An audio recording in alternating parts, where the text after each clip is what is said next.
Bismillahirrahmanirrahim. Assalamualaikum warahmatullahi wabarakatuh. Allahumma salli ala Muhammad wa ali Muhammad. Selamat berjumpa kembali dengan saya di seri kuliah Teologi Islam Kontemporer Sekolah Tinggi Filsafat Islam Sadra. Dan pada sesi kali ini kita akan membahas argumentasi tentang keberadaan Tuhan. Pertanyaan utama yang akan kita coba jawab lewat pembahasan berikutnya adalah, apakah akal manusia bisa membuktikan keberadaan Tuhan? Bisakah akal kita melacak keberadaan Tuhan? Sebelum saya memasuki pembahasan dengan memberikan jawaban atas atau pembahasan yang merupakan jawaban atas pertanyaan ini, saya coba review sedikit bahwa kita sampai di pembahasan ini sebelumnya kita telah membahas ada dua tantangan yang muncul terkait dengan hubungan antara akal dengan agama, akal dengan Tuhan. Ketika pertanyaan ini muncul, apakah akal manusia bisa membuktikan keberadaan Tuhan? Nah, tantangan yang pertama muncul dari para teoresi kemunculan agama yang sebagian besarnya atau hampir semuanya, dan mereka berasal dari barat, itu mengatakan bahwa agama itu bukan fenomena perenungan filosofis, bukan fenomena akal. Agama itu berasal dari sesuatu yang lain, misalnya karena kebodohan manusia, atau misalnya masalah psikologi manusia, masalah sosial, masalah politik, dan lain sebagainya. Sementara dari kalangan internal kita sendiri, kalangan beragama itu sendiri juga muncul resistensi. Mereka menyampaikan beberapa teori atau menyampaikan beberapa prinsip yang terkait dengan, intinya sih mengatakan bahwa Tuhan tidak bisa dilacak oleh akal. Dan itu sudah kita bahas di sesi sebelumnya, dan sudah kita sampaikan kritikannya terhadap pendapat tersebut. Nah, sekarang kita tantangan berikutnya, betulkah Tuhan ini adalah fenomena akli, fenomena akal, fenomena rasional, sehingga keberadaannya bisa dilacak oleh akal? Kita coba ya, sampai seberapa mampu kita membuktikannya. Nah, ada yang disebut dengan, nanti kita akan ada beberapa cara pembuktian. Yang pertama adalah pembuktian yang dikenal dengan istilah wajibul wujud. Ini adalah pembuktian yang pertama. Berikutnya lagi nanti kita akan membahas pembuktian dengan cara fitrah, kemudian pembuktian berdasarkan kepada keteraturan alam semesta, dan juga nanti ada beberapa hal yang lainnya yang secara mendetail akan kita bahas terkait dengan bagaimana akal kita membahas terkait dengan isu ini. Nah, kita masuk ke pembahasan yang pertama, yaitu wajibul wujud. Wujud itu ada dua, ada wajibul wujud, ada mumkinul wujud. Wajibul wujud artinya adalah wajibnya, kewujudnya itu, keberadaannya itu harus ada, dan mumkinul wujud adalah yang sesuatu yang keberadaannya tidak merupakan kemestian, bisa ada atau bisa juga tidak ada. Ini adalah gambar anak dan bapak. Ya, bagaimana hubungan antara keduanya? Secara sederhana kita bisa mengatakan bahwa keberadaan seorang anak bergantung kepada keberadaan bapaknya. Maka di sini bisa dikatakan bahwa seorang ayah itu keberadaannya menjadi wajib ada gitu. Karena apa? Karena sudah terlanjur ada seorang anak gitu. Tidak mungkin ada anak tapi kemudian tidak ada bapaknya gitu. Ya tentu saja kalau ada pengecualian tertentu, ada mukjizat tertentu seperti yang terjadi pada Nabi Adam atau Nabi Isa gitu kan. Yang mereka bisa lahir tanpa ada ayahnya gitu. Tapi kita lihat manusia biasalah. Dalam contoh yang di sini, ketika di sini gambar ini menunjukkan ada anak dan ada bapak, maka dikatakan bahwa keberadaan seorang anak itu meniscayakan adanya seorang bapak. Akan tetapi kalau dilihat dari sisi bapaknya gitu kan ya, keberadaan seorang bapak apakah meniscayakan ada anak? Gitu. Belum tentu ya. Nah, dalam ini secara sederhana kita bisa mengatakan bahwa ayah adalah wajibul wujud dihubungkan dengan anaknya. Sementara anak itu sifatnya mumkinul wujud.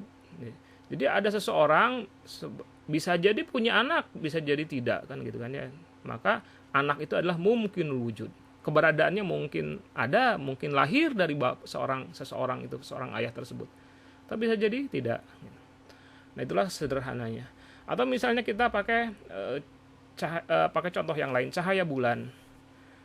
Nah, ketika bulan ini bercahaya, kita tahu bahwa cahaya bulan itu berasal dari matahari, memantul ke bulan dan kemudian pantulannya itu disaksikan oleh penduduk bumi, warga bumi. Maka di sini dikatakan bahwa cahaya matahari itu adalah wajibul wujud dihubungkan dengan adanya cahaya bulan, karena tidak mungkin ada cahaya bulan kalau tidak ada cahaya matahari. Akan tetapi gitu kan ya, cahaya matahari dihubungkan dengan cahaya bulannya, apakah itu dihubungkan dengan matahari? Bagaimana posisinya? Maka bisa dikatakan bahwa cahaya bulan itu mumkinul wujud dihubungkan dengan cahaya sumbernya, itu cahaya matahari. Matahari sih ada terus, tapi apakah selalu memantulkan cahaya dan kemudian penduduk bumi selalu bisa melihat cahaya bulan? Tidak ya, di bulan-bulan, di masa-masa tertentu ketika cahaya matahari ini yang terrefleksikan ke penduduk bumi ini tidak cukup, lingkarannya tidak di derajat yang cukup, seperti misalnya di tanggal 30 di bulan Komariah, maka saat itu tidak ada yang namanya cahaya bulan gitu. Nah, itu adalah contoh yang lain. Nah, wujud di alam raya ini membentuk rangkaian sebab akibat. Sebagai akibat, wujud itu menjadi mumkinul wujud. Sebagai sebab, dia menjadi wajibul wujud. Nah, semua wujud bisa menjadi wajibul wujud, tapi tak mungkin semua wujud adalah mumkinul wujud. Perhatikan ya, ini sangat penting sekali ya. Yang pertama tadi ini, bahwa wujud di alam raya ini membentuk rangkaian sebab akibat. Sebagai akibat, wujud itu menjadi mumkinul wujud. Ya, karena anak ini adalah akibat dari ayah, maka anak itu adalah mumkinul wujud. Dan sebagai sebab si ayah, maka dia menjadi wajibul wujud. Sebagai sebab, matahari adalah wajibul wujud. Sinar matahari adalah wajibul wujud. Sebagai akibat, cahaya bulan adalah mumkinul wujud. Tapi semua wujud ini bisa menjadi wajibul wujud. Semua wujud ini bisa menjadi wajibul wujud. Betul ya? Kita bisa menjadi wajibul wujud ketika memang ada sesuatu yang menjadi akibat dari keberadaan kita ini. Saya misalnya menulis buku, maka buku itu, keberadaan buku itu meniscayakan ada penulisnya, yaitu saya. Maka saya wajibul wujud dihubungkan dengan buku. Saya menjadi wajibul wujud dihubungkan dengan anak saya. Saya menjadi wajibul wujud dikaitkan dengan karya-karya saya yang lainnya, seperti ini ada film ini, video tutorial ini karena meniscayakan adanya saya. Akan tetapi tidak mungkin semua wujud adalah mumkinul wujud. Harus ada wujud yang dia hanya menjadi wajibul wujud tanpa menjadi mumkinul wujud. Harus ada sesuatu yang sifatnya wajibul wujud mutlak, hanya wajibul wujud, dia sendiri tidak menjadi akibat. Harus ada wujud yang hanya menjadi sebab tanpa merupakan akibat. Kenapa? Karena ada dua kondisi yang sama-sama mustahil ketika semua wujud itu dibayangkan, diasumsikan bisa menjadi mumkin wujud. Nah, kedua kondisi ini sama-sama mustahil. Yang pertama adalah daur atau vicious circle, yaitu rangkaian sebab akibat yang membentuk lingkaran setan. A disebabkan B, B disebabkan C, C disebabkan D, dan D disebabkan A. Atau yang kedua, ya, kondisi yang kedua adalah tasalsul atau consecution, yaitu rangkaian sebab akibat yang tidak ada ujungnya. A disebabkan B, B disebabkan C, C disebabkan D, D disebabkan E, hingga seterusnya. E F sampai X, Y, Z, dan tak terhingga. Kedua jenis rangkaian sebab akibat ini itu mustahil. Kita lihat di sini ada pelari estafet. Pelari estafet, kita kenal ya, pelari estafet itu artinya adalah bahwa pelari di sini katakan A, B, ini adalah A, ini B, ini C, ini D. D hanya akan bisa berlari setelah dia mendapatkan tongkat dari C. C hanya bisa berlari seandainya dia mendapatkan tongkat dari B. B hanya bisa berlari kalau mendapatkan dari tongkat A. A hanya bisa berlari kalau, nah ini permasalahannya. A ini kapan dia bisa lari? Seandainya, nah ini ada dua hal ini. Yang tadi itu dibayangkan, kalau terjadi daur, misalnya pelari A ini hanya bisa berlari seandainya dia mendapatkan tongkatnya dari D. Ini disebut dengan daur ya. Ya. D bergantung sama C, C bergantung sama B, B bergantung pada A bergantung sama D. Apakah akan terjadi proses berlari? Tidak ada, karena sama-sama sering menunggu.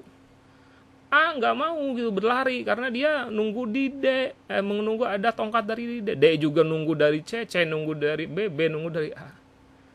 Ini yang disebut dengan daur. Tapi kalau satu lagi yang disebut dengan tasalsul atau sebab akibat yang tidak ada ujungnya, misalnya A-nya nggak ke D, oke, tapi dia A itu menunggu kepada pelari yang lain, katakanlah X. Misalnya di sini ada X. X nunggu lagi pelari yang lain sama Z. Z menunggu yang lain tanpa ada jelas. Semuanya pelari dan semuanya adalah penunggu. Dan semuanya hanya bisa berlari seandainya mendapatkan tongkat estafetnya dari pelari yang lainnya lagi. Pelari yang lainnya juga sama. Ini disebut dengan tasalsul. Tasalsul memungkinkan proses terjadinya berlari? Tidak mungkin terjadi proses berlari. Ya. Nah, ini efek domino seperti begini juga sama gitu kan ya. Kalau misalnya ini tidak ada yang mendorong, ini akan tetap berdiri tegak gitu kan ya. Ini disebut dengan daur ya. Atau misalnya ini sesuatu yang tidak ada ujungnya terus. Selalu saja it starts with one. Harus ada seseorang atau sesuatu yang menjadi penyebab bergeraknya kartu ini. Penyebab berdirinya bergerak di ini. Nah, kalau tadi dalam kasus si pelari estafet ini harus ada seseorang wasit yang menembakkan pistolnya. Barulah si A yang berlari. Baru yang namanya proses berlarinya ada. Harus ada wajibul wujud yang mutlak. Tidak mungkin kalau misalnya semua wajibul wujud. Ini kan sini sama-sama ini kan. Ini misalnya pelari C ini adalah mumkinul wujud dihubungkan dengan wujud, jadi larinya si C ini bergantung pada si B. Saat yang sama dia menjadi wajibul wujud untuk D. Tapi kalau semuanya diasumsikan mumkinul wujud, ada yang semuanya bisa jadi wajibul wujud, ya semua jadi wajibul wujud. Semuanya juga sama menempati posisi mumkinul wujud, maka itu tidak akan mungkin bisa terjadi. Nah, begitulah kurang lebih gambarannya mengenai alam semesta ini. Segala sesuatu itu terdiri dari rangkaian sebab akibat yang harus bermula dari sesuatu yang dia bukanlah mumkinul wujud. Harus ada wajibul wujud yang mutlak. Alam semesta ini hanya mungkin ada jika ada wajibul wujud yang secara mutlak. Dia adalah wujud yang hanya menjadi wajibul wujud tanpa menjadi mumkinul wujud. Dia adalah wujud yang hanya menjadi sebab tanpa menjadi akibat dari wujud yang lain. Harus ada wujud yang menjadi prima causa atau sebab primer. Nah, itulah argumen yang pertama terkait dengan bagaimana cara kita melacak keberadaan Tuhan dengan apa yang disebut dengan istilah wajibul wujud mutlak. Mudah-mudahan bermanfaat. Assalamualaikum warahmatullahi wabarakatuh.